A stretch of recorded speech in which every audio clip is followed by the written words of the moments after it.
always seems to be pulled back to that zone. And that's part of the underlying thesis that goes into the trade this morning. So before I show you the P&L, let me just explain the full trade here to you. And let me go through my watch list so you can understand that. You see the D2 entry on Euro USD. D2s are not my favorite signal. Here at ASFX, we teach 3 signals, the A1, the D1, and the D2. The D2 is more of a reversal signal. It goes counter trend the EMAs based on divergence. That bullish divergence in this situation gives us the idea that the drop that's happened so far this week, if you go back to yesterday, you can see we had an entry signal present. We talked about that on stream. That moved lower for everybody that took that. Plus, go back to the day before on Tuesday, we had a C setup here that actually moved lower to set this initial price sensitivity zone. This low of day on Tuesday was then the zone we were trading through and using it in as resistance yesterday on Wednesday. So with 2 short ideas on Euro USD this week, plus Monday it moved lower, plus we know that last week we got news that was good for the dollar, which you would then think pushes Euro USD lower. We have all of that playing into effect when we come into the market today. This morning, you can see market sentiment has been bearish since yesterday. It wasn't a perfect bearish trend yesterday, but it has been bearish since yesterday afternoon. Coming into today, we of course want to lean into the bias that market sentiment line tells us to trade. This yellow liquid 50, right? That market sentiment line.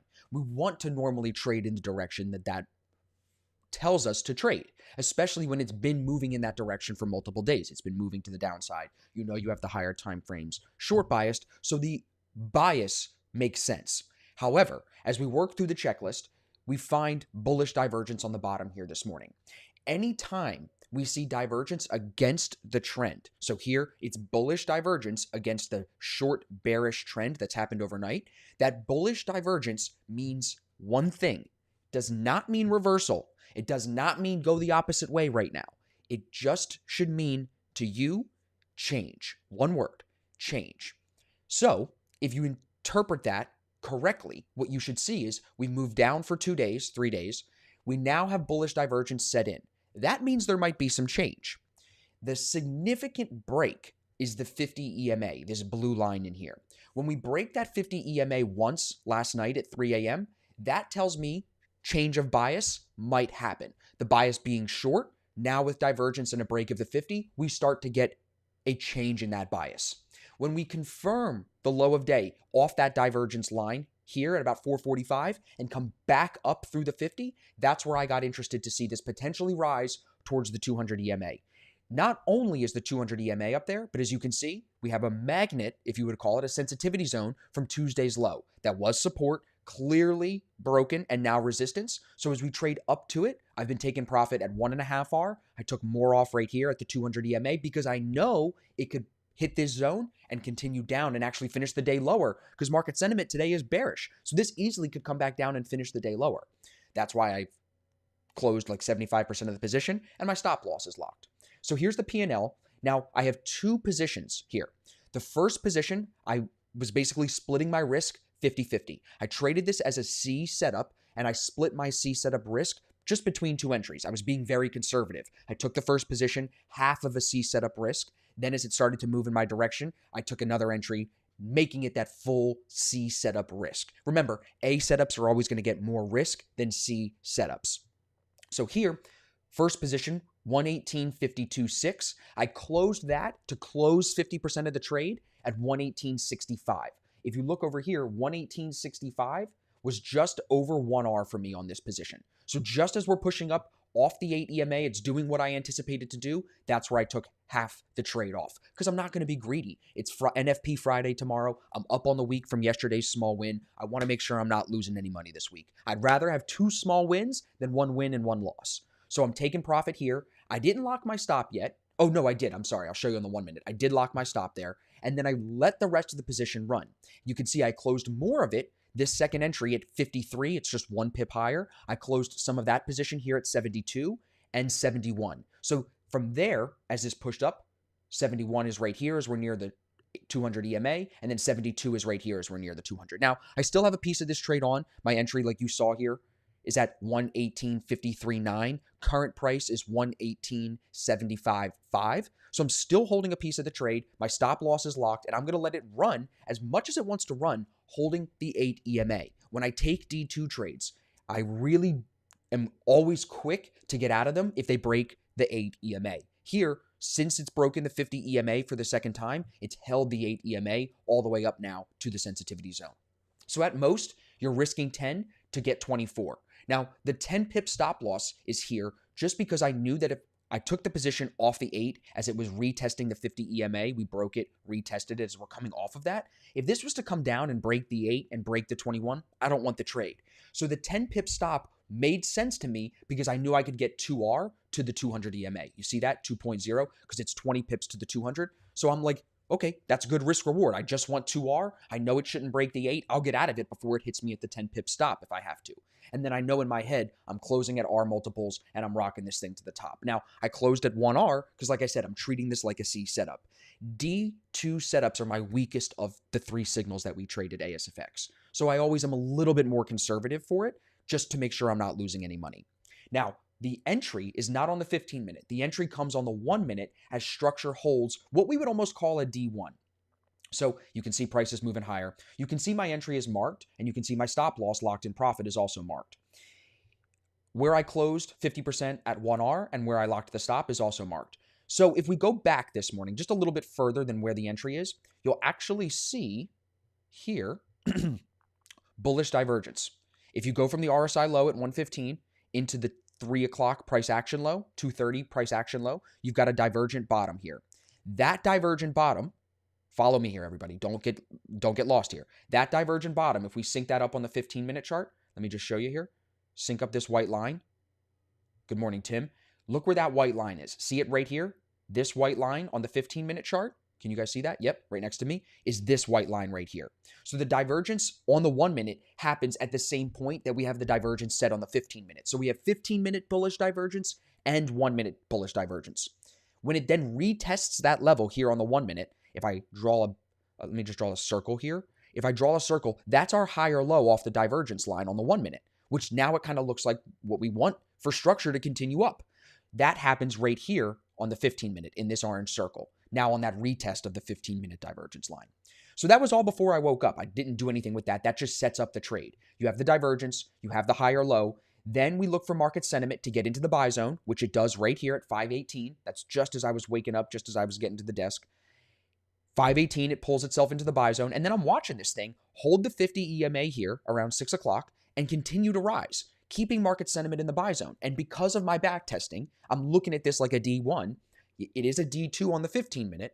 The name is semantics. It's really using divergence to identify structure. So again, with a D1, we talked about this on the D1 deep dive last week for members. You guys can go rewatch that if you haven't seen it yet. Market sentiment should hold the buy zone if this will continue to rise, and that's exactly what it's done. It's been in the buy zone. So to me, because I didn't have anything else on my watch list that I liked, this was worth the risk as the C setup, if you will. But really, it's not a C setup. It's just a setup that I'm not 100% comfortable with trading, so I trade it like a C setup. But it is a good D2 setup with identifiable risk. And the 1-minute structure is beautiful. You get that higher low off the divergence, you get the L50 to hold the buy zone, and price continues to make higher lows and higher highs. And I've pieced myself out, like I said, my best exit so far is at 72.6. We're at 78 right now, and I've still got a piece on. So I could take some off here, but I'm not going to. I'm really just watching the market sentiment line on the 1-minute to see if that yellow market sentiment can hold the buy zone, and this can continue to rise. Because now on the 15-minute, we're through the 200 EMA. We're almost at ADR. I'll take more profit at ADR if it continues to move up towards 86. I'll take some more off there. That's the whole picture on this D2 ID on Euro USD. Does it reverse and go full reset up towards the 800 EMA way up here? Maybe into tomorrow. And I'll still probably have a small piece of it on if it does that because my stop is locked. I'll just move my stop up. But I don't forecast that. I just trade it from EMA to EMA. And when we got the break of the 50 for the second time, it retested on the 15-minute here off that 50, holding above the 8 EMA. 8 is above the 21, so you're in a short-term upshift. Everything made sense to me to read this as a D2 based on our back testing, and then to go to the 1-minute using that market sentiment line to give us the powerful structure. Look, it's a pain-free entry. It's pain-free. And then I added that second position and it started to rise a little bit more. And now, up about 28 pips. So are there any questions on this trade? Again, I'll show you the P&L. You can see 2 positions. 50% of the trade closed here at 65. The rest of the trade is still on. Some out at 72, some out at 71, and now I'm in here still at 80. First D2 trade I closed in profit. Quentin, Congratulations, bro. That's beautiful. Proud of you. Thanks for the deep explanation. You're welcome, Rico. Good morning, Mike. Good morning, Sam. On the weekly, hit the 50 EMA, so you entered short. The 50 see, like that's not the way that I trade FX Dragon because it could easily continue to move through here. It is a very sensitive zone. You have the 200 EMA, which is the 50 EMA on the 1 hour, right? Or the weekly or whatever you're looking at. It's just a higher time. All the EMAs correlate across different time frames. I'm more focused on this sensitivity zone. If it wants to get out above this 118.80, it's going probably towards 119 right up here, which it looks like it might. Is this 8 and 21 cross considered when executing a D1 and D2? Absolutely, Dakota. So since the 8 was above the 21, I'm not trading it like a shift candle, but I know if I was to remove all the EMAs here, like just I'll do it for you for a second. If I was to take off all the EMAs on the 15 minute, what is the short-term EMA telling me? I'm in an upshift. That means that if I'm just trading and I'm not forecasting, if I'm reacting, this should hold the 8 EMA and continue. That's what the upshift tells us. Then you go to the 1 minute, you use market sentiment to identify that. And it's important to still keep those other EMAs on because you need the 50 EMA break for the D2 entry, right? You need that confirmation to set you up on the 15 minute to then take it down to the 1 minute. And you need the 200 EMA in your way to know where you should take profit. Many times you'll trade D2s. They will only come to the 200 and they'll come back down. Did I say 50? I meant from the 50 to the 200. They'll go EMA to EMA, but you can never guarantee full reset. Full reset means it touches the 800 from the 50. Can't guarantee that. If it does that for me today, that's 6R. That would be a pretty substantial move before NFP. I'd be very happy with that. Andy said, awesome. How can you make multiple time frame trades without closing the first one? Is it something on a Wanda? I always get confused when you make your trades. Sorry for that. No, don't be confused. I take the position and then you take another position, dividing the, like let's say for example, some people risk 0.5% on their C setups. So that would mean that I would put 0.25% in here and then 0.25% in here. And then when 0.25% is up 1R, because I'm being conservative, boom, take that out. It was up over a little bit 1R, boom, take it. You know what I'm saying? Then you can still have the other 50% in. The way that Owanda makes you close the trades is that the first in, first out rule. So if you close a piece, let's say you have 200,000 units, 2 standard lots, that's it. Let's say you have 200,000 units on. If you only close 50,000 units, 0.5 lots, it'll close 50,000 units from the first position that you took. First in, first out. Yeah, you got it, Dakota. I'm glad that that makes sense to you. You don't have enough money then. It was brilliant, felt trades against the trend, but believe how well it worked. Yeah, it's really the power of the 8 and the 21 EMAs on the 15 minute, and of course, the power of the 1 minute market sentiment line. That's where it really comes from. That's what made me take the trade. Markets, because I'm saying to myself, okay, at this point, if we put it in replay mode, at this point, I'm looking at this and I'm like, okay, if this holds this structure and it continues higher, here's a higher low right here, right? If it holds this structure and market sentiment stays in the buy zone, it's going to move higher. It's in an upshift on the 15 minute and we've got a D2 setup with 2 breaks of the 50 EMA. So the 15 minute has to set you up. You can't just come to the 1 minute and start to scalp around. It's got to go 15 minute down to 1 minute. That's using the time frames in confluence to give you confidence in the trade. Confluence to give you confluence. Boom. Write that down. That's a t-shirt. So if that makes sense to everybody, hit the thumbs up button for me. Closed EU as it hit the 200, but with my stop locked, I've learned to keep a piece in as I can't lose with stop. Took first take. Mark, I'm clapping for you, Mark. Everybody, we're golf clapping for Mark. It's beautiful. That's my biggest weakness too. My biggest thing that I struggle with, I think more than anything else, is staying in trades and being patient with them. You know, because for example, if we look back at yesterday on Euro JPY, look at Euro JPY today, rising like crazy through ADR. We were short this thing yesterday. So if I was married to this, I could have taken a loss when some people tried to jump back in short here at the end of the day as it's bouncing off this divergence zone from the previous day. And then now look at where it is. So if you marry these trades, you can get burned.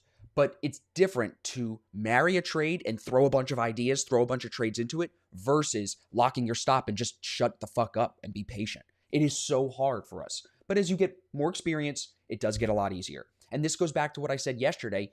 It's so easy to see these candles in hindsight. Like when I pull up a markup and I show you a chart markup and it shows the, like, for example, if we go to Euro USD yesterday, this move to the downside was a very clean trend. I know Luca, he's in here right now. Luca hit this trade. A couple of guys traded Euro USD short. Kareem took this trade yesterday.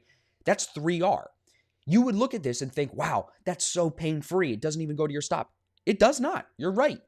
But guess what? This is from 8:15 to 11:30. So you were literally just sitting here from 8:15 to 11:30 watching it fall. You probably took some profit at ADR. You probably took some profit at R multiples, but you have to be able to be patient and let it do what it's supposed to do. Because in hindsight, markups make it look fast. Does that make sense? And don't get distracted by that. I see the thumbs up coming in. So everybody, if you're enjoying the feed, please smash the thumbs up button. That really does help.